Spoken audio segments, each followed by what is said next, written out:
នេះជាកម្មវិធីទូរទស្សន៍តាមប្រព័ន្ធអ៊ីនធឺណិតរបស់ Vuthu Azizi Serai សួស្តីលោកអ្នកនាងកញ្ញាជាទីមេត្រីមាតិកាព័ត៌មានសម្រាប់ថ្ងៃសុក្រទី10ខែមករារួមមានលោកសំរងស៊ីនិងលោកកឹមសុខាជួបជុំអ្នកគាំទ្រនិងសកម្មជនគណបកនៅខេត្តសៀមរាបលោកហ៊ុនសែនស្នើឲ្យរដ្ឋាភិបាលពិនិត្យលទ្ធភាពដំឡើងប្រាក់ខែឲ្យមន្ត្រីរាជការនិងព័ត៌មានសំខាន់មួយចំនួនទៀត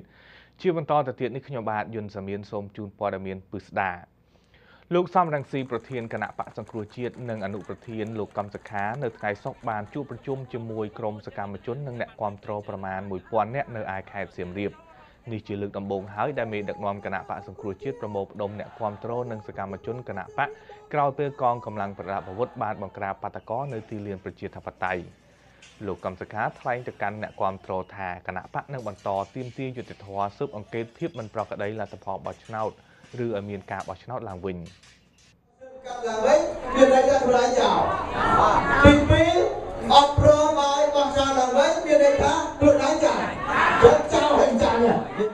ចំណែកលោកសំរងស៊ីក៏មានប្រសាសន៍ថាវិបត្តិនយោបាយបានឈានដល់ដំណាក់កាលធ្ងន់ធ្ងរដោយសារតែអាជ្ញាធរសមត្ថកិច្ចបានប្រើអាវុធបាញ់រះសម្លាប់ប្រជាពលរដ្ឋជាពិសេសកម្មករ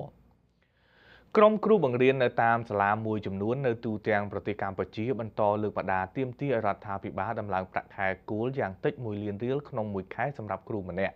ក្រុមគ្រូបង្រៀនបន្តធ្វើកោតកម្មទោះបីជាពួកគេកំពុងរងការគំរាមកំហែងបញ្ឈប់ពីការងារក៏ដោយគ្រូបង្រៀនចាប់ដើមធ្វើកោតកម្មចាប់តាំងពីថ្ងៃទី6មករាហើយនឹងបន្តធ្វើកោតកម្មរហូតដល់មានដំណោះស្រាយសេចក្តីប្រកាសព័ត៌មានទីស្តីការគណៈរដ្ឋមន្ត្រីផ្សាយនៅថ្ងៃសុក្រឲ្យដឹងថាលោកនាយករដ្ឋមន្ត្រីហ៊ុនសែនបានបញ្ជាឲ្យលោកគៀតឈុនឧបនាយករដ្ឋមន្ត្រីពិភាក្សាជាមួយនឹងស្ថាប័ននិងភាគីពាក់ព័ន្ធអំពីលទ្ធភាពនៃការដំឡើងប្រាក់បៀវត្សនិងការកែតម្រង់ប្រព័ន្ធបៀវត្សជូនមន្ត្រីរាជការលោកហ៊ុនសែនមិនបានផ្ដល់ព័ត៌មានលម្អិតពីការដំឡើងប្រាក់ខែនេះនៅឡើយទេ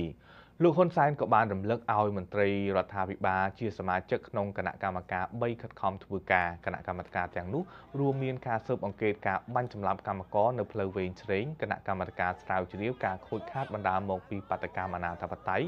និងគណៈកម្មការសិក្សាប្រាក់ឈ្នួលអបបរមាសម្រាប់កម្មករខាត់ដេរសម្លៀកបំពាក់និងស្បែកជើងអង្គការសង្គមស៊ីវិលនិងបណ្ដាញសមាគមនៃសេដ្ឋកិច្ចក្រៅប្រព័ន្ធបានអំពាវនាវឲ្យរដ្ឋាភិបាលដោះលែងសកម្មជនការពារសិទ្ធិមនុស្សនិងកម្មករចំនួន23នាក់ដែលត្រូវបានចាប់ខ្លួនកាលពីថ្ងៃទី2និងថ្ងៃទី3មករាដោយគ្មានលក្ខខណ្ឌក្នុងសន្និសីទសារព័ត៌មានមួយនៅថ្ងៃសុក្រសមាជិកនៃសមាគមប្រជាធិបតេយ្យឯករាជ្យនៃសេដ្ឋកិច្ចក្រៅប្រព័ន្ធនិងស្ថាប័នមកពីវិស័យឯកជនផ្សេងទៀតប្រមាននិងប្រមូលផ្ដុំមនុស្សឲ្យបាន10000នាក់ដើម្បីតវ៉ាប្រសិនបើរដ្ឋាភិបាលមិនព្រមដោះលែងអ្នកទាំង23នាក់ដែលរួមមានលោកវុនពៅប្រធានសមាគមប្រជាធិបតេយ្យឯករាជ្យនៃសេដ្ឋកិច្ចក្រៅប្រព័ន្ធនិងមន្ត្រីអង្គការសង្គមស៊ីវិល2នាក់និងកម្មករកាត់ដេរសម្លៀកបំពាក់ម្ចាស់ស្ត្រីនរោត្តមអរុណរស្មីជាឧត្តមទីប្រឹក្សាព្រះមហាក្សត្រនិងជាប្រធានគណៈបកហ៊ុនស៊ិនប៉ិចបានផ្ញើលិខិតថ្វាយព្រះករុណាសម្ដេចព្រះបរមនាថនរោត្តមសីហមុនីទទូចព្រះអង្គធ្វើបរិយាអន្តរាគមន៍ឲ្យមានការចរចានយោបាយនៅកម្ពុជាលិខិតសរសេរថាស្ថានភាពជាប់គាំងនយោបាយបច្ចុប្បន្នមានតែព្រះមហាក្សត្រទេទើបអាចធ្វើឲ្យមានការសម្របសម្រួលឬការចរចានយោបាយមួយសម្រាប់រក្សានៅស្ថិរភាពនិងសន្តិភាពជាតិកាលពីពេលថ្មីនេះក្រុមអ្នកវិភាគសង្គមនិងនយោបាយឯករាជ្យរួមមានលោកបណ្ឌិតឡាវម៉ុងហៃលោកបណ្ឌិតសុកទូចនិងលោកបណ្ឌិតកែមលីព្រមទាំងក្រុមអង្គការសង្គមស៊ីវិលមកពី13ស្ថាប័នក៏បានគោរពយាងព្រះមហាក្សត្រកោះអញ្ជើញថ្នាក់ដឹកនាំជាន់ខ្ពស់គណៈបកប្រជាជនកម្ពុជានិងគណៈបកសង្គ្រោះជាតិជួបចរចាគ្នាក្រោមព្រះរាជអធិបតេយ្យភាពនៃព្រះអង្គម្ចាស់នៅក្នុងពេលវេលាដ៏ឆាប់បំផុតព្រះបរមរាជវាំងនៅមិនទាន់ឆ្លើយតបទៅនឹងសំណើរបស់អង្គការសង្គមស៊ីវិលនៅឡើយទេ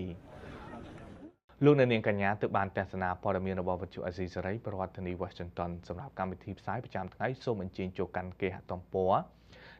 www.rfa.org/ ខ្មែរខ្ញុំបាទយុនសាមៀនសូមអរគុណនិងសូមជម្រាបលា